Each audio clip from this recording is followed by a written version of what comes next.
pertama kali. Belum masuk tadi ya, Julius. Majelis Kehormatan Mahkamah Konstitusi menjatuhkan sanksi pada Ketua MK Anwar Usman, yakni memberhentikan Anwar Usman sebagai Ketua MK, namun masih menjabat sebagai Hakim MK. Anwar Usman terbukti melakukan pelanggaran berat etik dan melanggar Sabta Karsa Kehakiman. Dan peraturan Mahkamah Konstitusi nomor 1 tahun 2023 tentang Majelis Kehormatan Mahkamah Konstitusi menyatakan hakim terlapor terbukti melakukan pelanggaran berat terhadap kode etik dan perilaku hakim konstitusi sebagaimana tertuang dalam Sabta Karsa Utama, prinsip ketidakberpihakan, prinsip integritas, prinsip kecakapan dan kesetaraan, prinsip independensi, dan prinsip kepantasan dan kesopanan. 2. Menjatuhkan sanksi pemberhentian dari jabatan Ketua Mahkamah Konstitusi kepada hakim terlapor. Sementara itu, anggota Majelis Kehormatan Mahkamah Konstitusi, Bintan R. Saragih, menyampaikan pendapat berbeda atau dissenting opinion terhadap sanksi yang diberikan kepada Ketua MK Anwar Usman. Ia menganggap Anwar sudah seharusnya mendapat sanksi berupa pemberhentian tidak dengan hormat karena telah dinyatakan melakukan pelanggaran berat. Sanksi terhadap pelanggaran berat hanya pemberhentian tidak dengan hormat dan tidak ada sanksi lain sebagaimana diatur dalam pasal 41 huruf C dan pasal 47 Peraturan Mahkamah Konstitusi nomor 1 tahun 2003 tentang Majelis Kehormatan Mahkamah Konstitusi. Dan perilaku hakim konstitusi saya memberikan putusan sesuai aturan yang berlaku. Dan tingkat pelanggaran kode etik yang terjadi dan terbukti yaitu sanksi bagi hakim terlapor berupa pemberhentian tidak dengan hormat sebagai hakim konstitusi, sebagai hakim.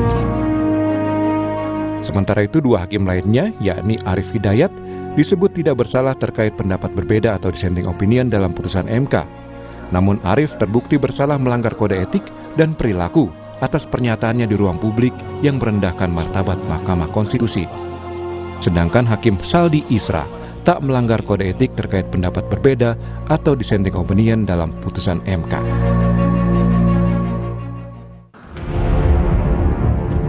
Meski Majelis Kehormatan MK telah memutuskan soal pelanggaran yang dilakukan pada Anwar Usman, yang telah memutuskan soal batas usia Capres dan Cawapres di Pilpres 2024, sanksi MK-MK ini tidak berpengaruh terhadap proses pemilu dan paslon Capres dan Cawapres dalam tahapan pemilu. Hal ini disampaikan mantan Hakim MK Hamdan Zulfa usai persidangan yang digelar MK-MK. Hamdan menegaskan mengenai putusan MK soal batas usia Capres dan Cawapres tidak dapat diubah oleh MK-MK karena sifatnya sudah sah dan mengikat. Proses yang sudah berjalan tidak boleh berlaku surut. Jadi apapun putusannya kita juga nggak tahu. Mungkin juga tetap atau mungkin juga berubah, mungkin ditolak, mungkin juga dikabulkan, kita tidak tahu. Tapi ini kami katakan bahwa putusan itu tidak berlaku surut. Jadi proses yang sudah berjalan tentu tidak terganggu secara formal hukum. Jadi masalah legitimasi, masalah apa lain lagi lah. Tapi formal hukum itu tetap berlaku ya. Oke ya, cukup ya. Terima kasih. Hari ini Mahkamah Konstitusi kembali akan menyidangkan lagi gugatan terkait batas usia Capres-Cawapres yang juga bertepatan dengan hari terakhir pengusulan bakal Capres-Cawapres pengganti ke KPU Republik Indonesia. Publik pun menanti apa putusan MK. Tim Liputan, Kompas TV.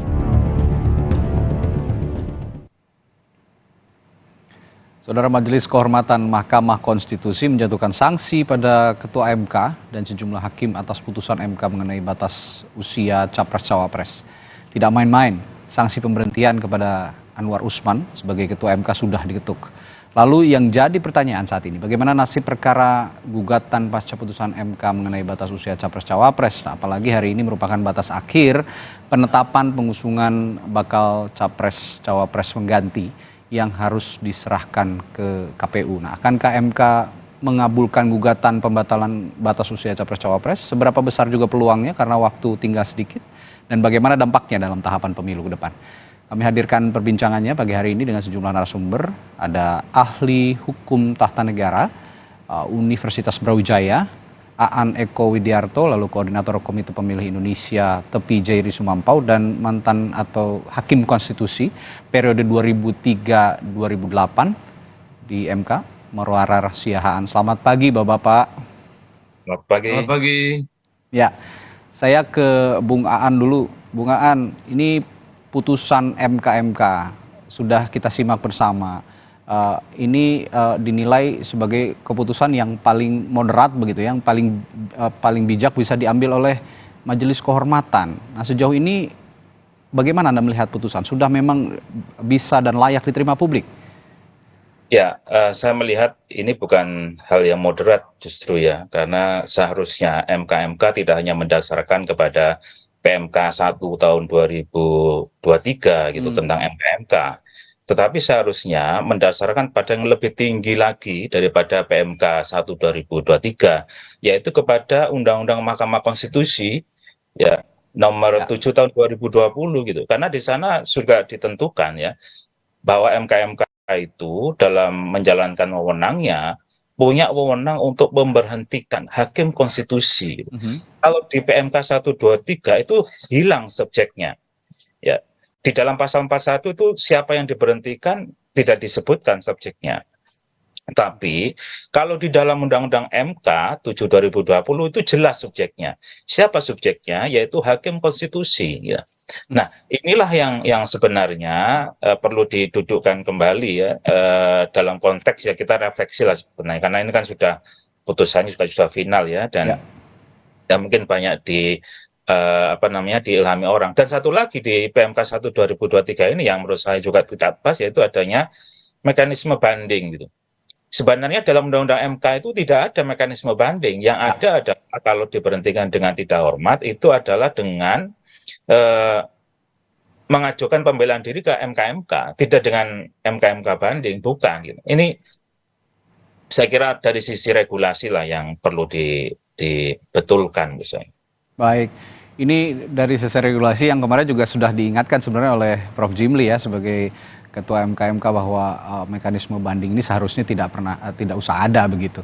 Nah, kalau ngomongin kepercayaan Pak Aan, ngomongin kepercayaan publik terhadap institusi Mahkamah Konstitusi ya sebagai pengadilan tertinggi Supreme Court gitu di ranah konstitusi. Anda melihat publik masih meragukan meskipun ada keputusan ini, atau sekarang sudah mulai pulih kembali kepercayaan? Ya, saya melihat ini memang yang patut kita syukuri ya, publik sudah mulai pulih lah kepercayaannya, bahwa Mahkamah Konstitusi juga sudah mulai kembali begitu dengan keberanian, walaupun tidak seberani sebagaimana seharusnya dalam Undang-Undang MK begitu ya. Ini kan hanya dari ketua saja diberhentikannya begitu.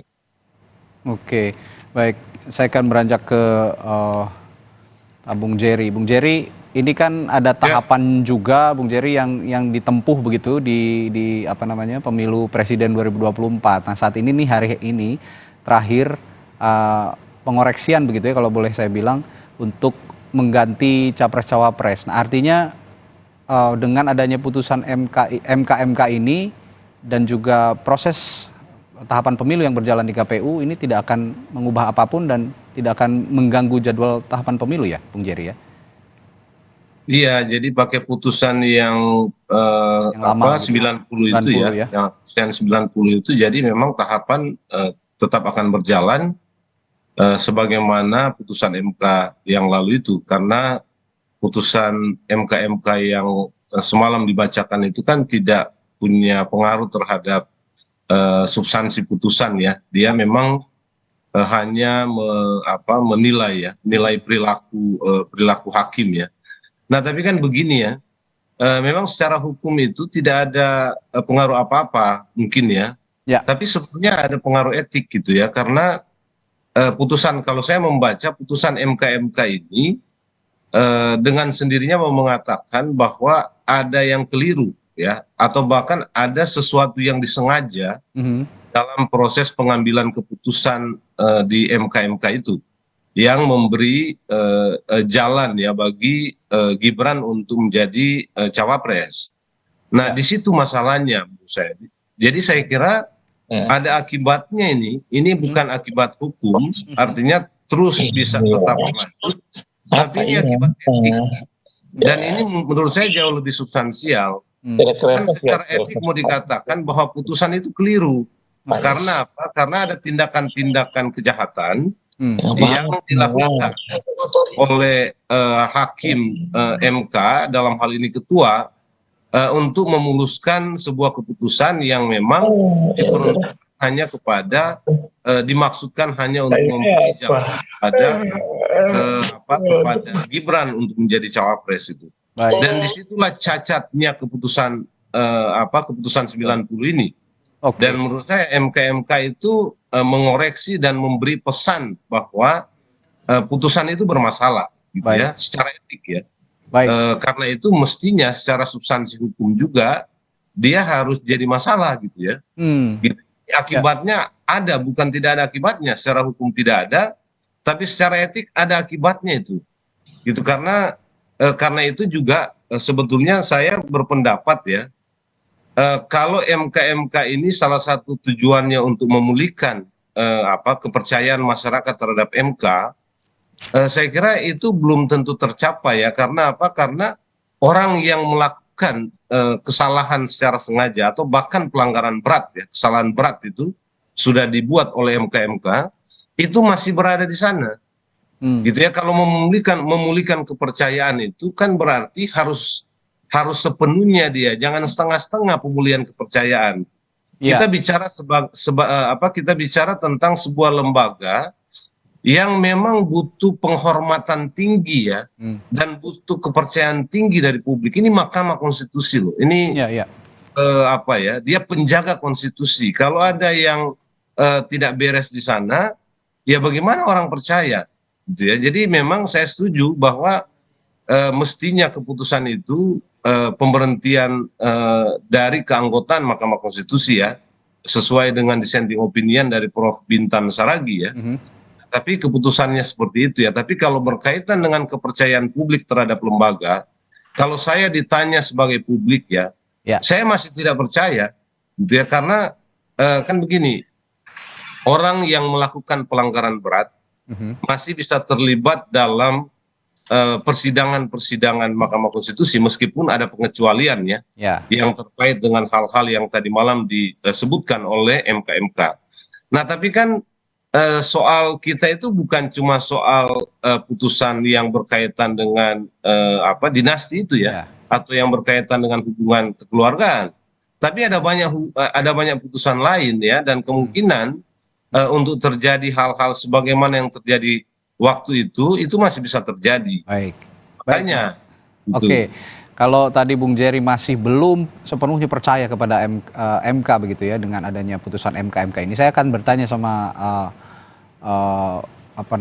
Prof. Marwarar sebagai juga hakim konstitusi yang pernah bertugas di tahun 2003 hingga 2008. Pak Marwarar, jadi publik masih belum percaya, dan di sisi lain ada mekanisme lain juga mengajukan kembali uji formil atau gugatan baru kalau memang mau mengoreksi putusan 90 2023. Nah, ini prosesnya biasanya kalau memang ada uji formil atau gugatan baru, ini berapa lama prosesnya? Karena memang kalau memang tuntutan publik ini ingin mengoreksi putusan 90 kan waktunya sudah sangat sempit begitu, Prof. Marwarar. Silakan. Ya, terima kasih.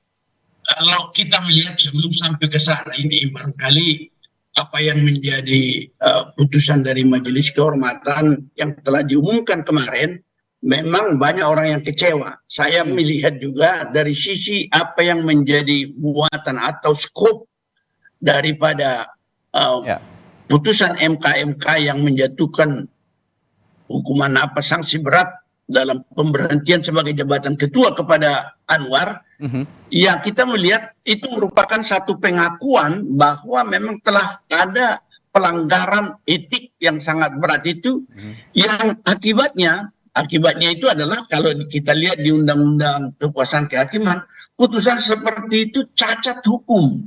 Cacat hukum itu artinya sebenarnya bisa kita katakan dia adalah suatu putusan yang meskipun ada karena karakter daripada peradilan konstitusi putusannya final, tetapi dia dikatakan non-eksekutabil. Dia tidak bisa sebenarnya dilaksanakan itu seharusnya.